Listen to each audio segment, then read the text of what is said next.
The treasure of Jesus' companionship be with you, precious friends. Well, heart dwellers, I know the last message left some people with a few questions. I didn't get all the specifics, but it seems that someone thought I was preaching poverty. In order to understand the context in which the Lord has asked me to be happy with what I have and not look for the newest or the latest, you have to understand it is my life calling to serve you. How can I serve you well if my mind is on acquisition and not Jesus? You know how the news can be addictive, and we all know how easy it is to spend hours surfing on the net and come back to your senses asking yourself, where did all that time go? That's one reason why he doesn't want me doing that. If you go back to my original teaching on the love of money in the Wounded Waters series, you'll see very clearly the scriptural basis the Lord is leading me by. My whole life is serving him and helping the poor.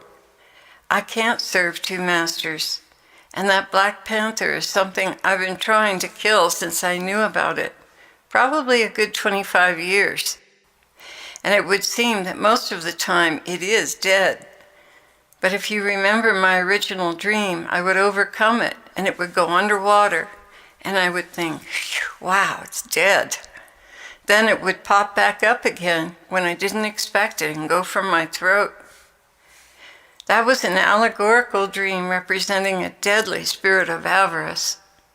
I grew up wanting a lot of things which I couldn't have because my mother wasn't real wealthy. I went to a school with wealthy kids and loved to shop, but my whole value system was worldly. Then I fell in love with the Lord, and I realized I couldn't serve two masters. Serving myself with nice things and the all-consuming passion for this or that really crippled my walk. One year, the Lord broke that stronghold, and I was the freest I've ever been in my life. I know what it feels like, and it is so wonderful not to have anything to deal with other than God. When we are in the world, we need certain things to keep up our lifestyle. When we leave the world to serve full-time as missionaries, we leave those things behind. In a sense, I'm a missionary in my own country, although I do have more than someone who serves overseas. And these things are distracting. The ease with which you can go shopping is also distracting. And I am on board with the Lord about making do. When I really need something, he always supplies for it. So please, don't overreact to the message. He's asking me to make a choice because I cannot serve myself and you at the same time. I absolutely am much happier when I keep my lifestyle simple. You have to make your own choices and let the Lord guide you as to what you really need. It has nothing to do with poverty and everything to do with faithfulness, with his resources and time. So I hope this clears the air a bit. I was not preaching poverty. Well, talk about neat confirmations. I had to go on the internet to look something up real quick. And I got a rhema that says, let us keep going toward the same goal, but by our own path, united in our obedience to God, who manifests his will so differently to each of us. Wow, what a confirmation, huh? So each of us has their own obedience to God and their own path. And I'm not suggesting that you should follow mine. I'm only sharing with you how he's been leading me. And that's basically as a missionary. And I have one other announcement that I wanted to make. There was a young lady that wanted to build a room onto her house for her and her daughter. And we have tried and tried and tried to find her. If you happen to be that young lady, would you please leave a comment for Carol? Thank you.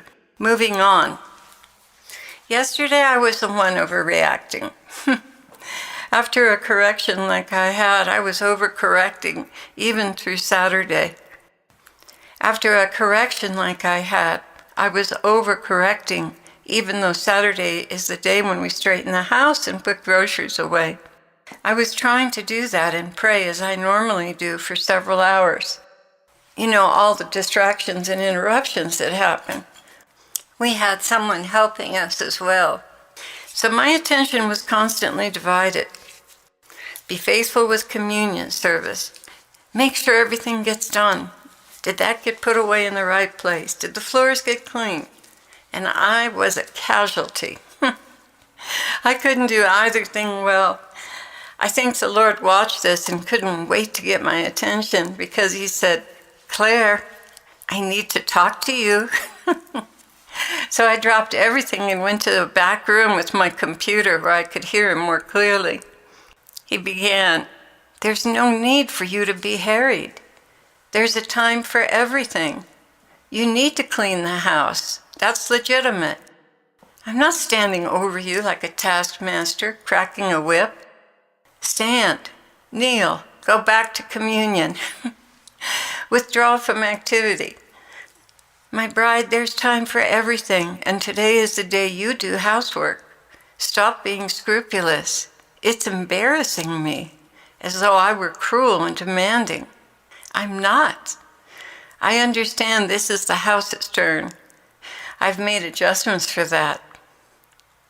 I just want you to be coming to me first thing every morning because you've been pulled away numerous times and kept me waiting. For what? A floor? Dirty dishes? Nothing a sovereign should ever have to wait for to see his bride first thing in the morning and receive her love and affection. Not under threat of punishment, but because she loves me. What I have said to you about putting all the work last was also to spare you the push, the rush, the disorder of going to the world rather than me first thing. And you have done valiantly to pull away. But now I want to moderate things. I know you were saving me for last, so you wouldn't be pressured by anything that needed to be done. Although the concept seems right, it isn't practical. Have you noticed the things to do? The list gets longer and longer. And guess who's behind that one? That's why I want you coming to me first, my love. What if I want to spend the whole day with you? Are you available? You see, I can make that choice first thing in the morning when you are fresh and not harried with to-do lists and worldly agendas.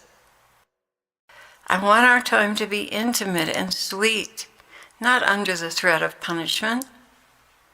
Satan is trying to exaggerate and spill over into unreasonable demands to sour our relationship.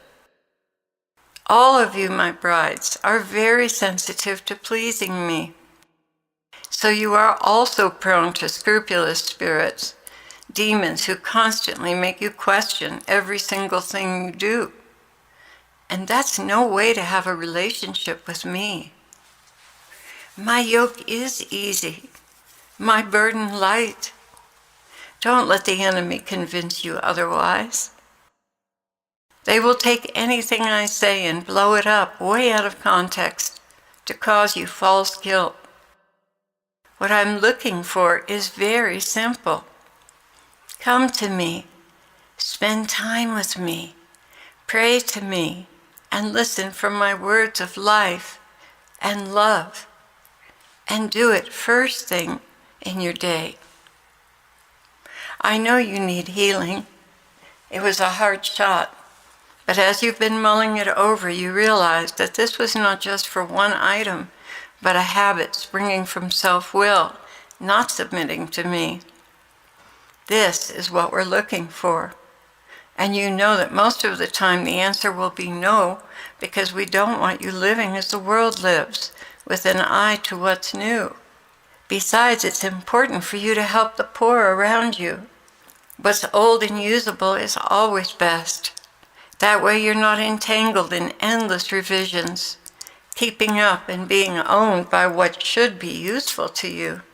Rather, it begins to own you. I know you understand this. I don't want to frustrate you, so just assume that if you get an idea, it may very well be from a demon of avarice.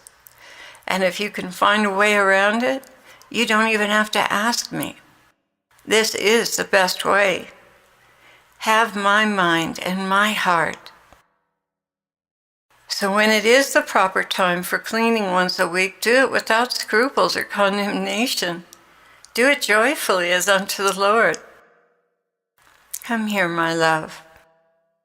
He pulled me to his heart, and he said, I know you need healing. A tear ran down his cheek from his left eye. I know well what you're suffering inside. I know all about your fears for the future as well. I have made provision for you. I'm really on this and with you, that this will never happen again. I am with you, beloved, truly with you, Claire, not with a whip, but with tender kisses on your forehead, loving arms to comfort you, and ears to listen to every movement of your heart, which I adore.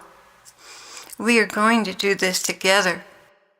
I know you don't trust yourself, and that's the best possible posture.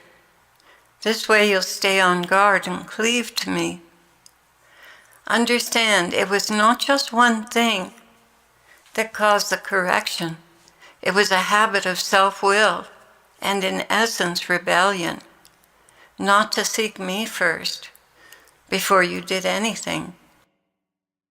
I truly have every faith in you that with the generous help I'm giving you, Claire, you will not take off on your own again. There will be trials and temptations, but I will always give you ample warning. You are not going to fall into this habit pattern again. This lesson left a lasting mark. Although it is painful, it was necessary. And healing is coming. I hear your remorse and tears every day. Though I want to rush to comfort you, there is timing involved for your own good. Now I want you to look forward to the promises I've given you about the music we will make together. The portrait is beautiful because it is a product not of your skill, but my grace. We both know what one of your drawings looks like. This, however, is heavenly and not from this world. Well done, my faithful spouse. Now let us enter into the joy of creating music that will bring hearts to me and that I can anoint to heal. I love creating with you, Claire. I absolutely love it. And for you, my brides, the fruit of your efforts will touch thousands of souls for me, so don't be discouraged when you hit snags. Claire hit many snags in this portrait. But see, we got through it, so be encouraged. I can do amazing things through each of you, if only you will allow me to. Well, that's the end of his message, and as usual, he spoke the truth. Heart dwellers, I've only done 4 paintings in my life, and a handful of drawings. That is leaving out kindergarten and elementary school, which really wasn't anything. Each one of them was commissioned by the Lord. I always wanted to be an artist, but I chose photography because I couldn't draw. So you see, this painting, which is not quite finished yet, was done truly by his hand. All glory to God. If I can do it, so can you.